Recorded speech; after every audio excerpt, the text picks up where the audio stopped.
Now, for more on this situation, let's bring in our guest, Arash Aramesh. He's a national security and foreign policy analyst joining from Los Angeles.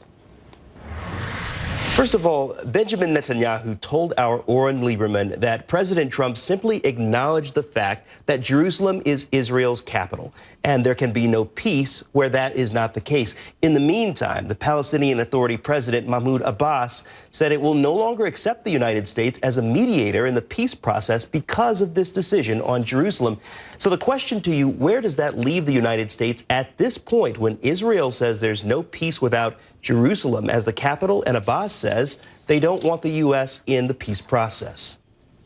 And that's exactly why every president before President Trump tried to stay away from this issue. Now, let's be honest and put things into context. Every American presidential candidate, every nominee from every major party has always agreed to accept and recognize Jerusalem as the capital of the state of Israel. But when every one of those candidates, from Reagan to Bush the father, to Clinton, to Bush the son, to Obama, and so on and so forth, from either party won the election and came to the White House, they realized now as president and now at the White House, they have a great duty to try to be at least somewhat of an honest mediator between the Palestinians and the Israelis. Secondly, the issue of Jerusalem being recognized as the capital of Israel has always been an issue of final status. Final status meaning at the very last stages of negotiations, when the Palestinians and Israelis finally reach an agreement,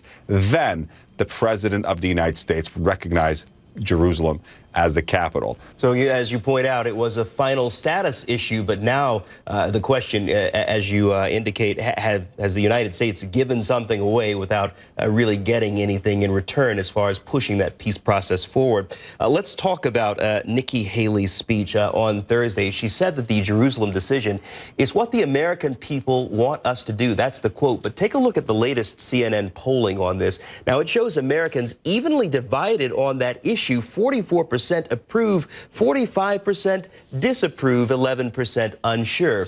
Looking at these numbers, does that surprise you at all? It doesn't, no. The country is very polarized and it's very divided. That division shows itself not only in domestic policy and domestic politics, but also in our view and approach towards foreign policy.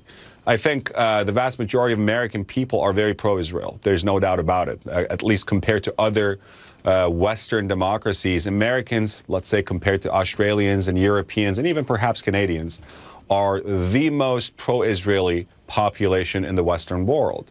But Americans also would like to see a certain resolution and a peaceful solution to this ongoing conflict. Now, there are pockets within the U.S. population, perhaps amongst the evangelical religious right, that have certain motives for supporting Israel. They have certain religious motives for supporting Israel. And to them, any sort of a peace deal, short of Israel taking over all of sort of from Nile to Euphrates, would be a biblical disaster. But again, all you have to do is just look at D.C., New York, L.A., Atlanta, Milwaukee, and you see so many center-right, center-left, liberal and conservative organizations, Jewish, Christian, and secular, that are pro-Israel and they're pro-peace, and they want to make sure that a long-lasting two-state solution does occur between the Palestinians and the Israelis, because that is the only way we can guarantee the long-term survival, peace, security, and safety and prosperity of the state of Israel. Because just look at the numbers.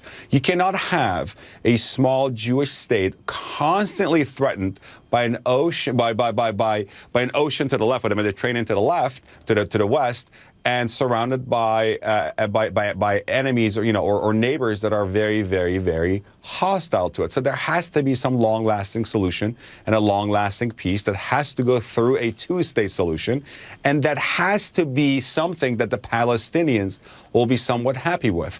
Arash Aramesh, we appreciate your perspective on all this. Thank you so much. Pleasure.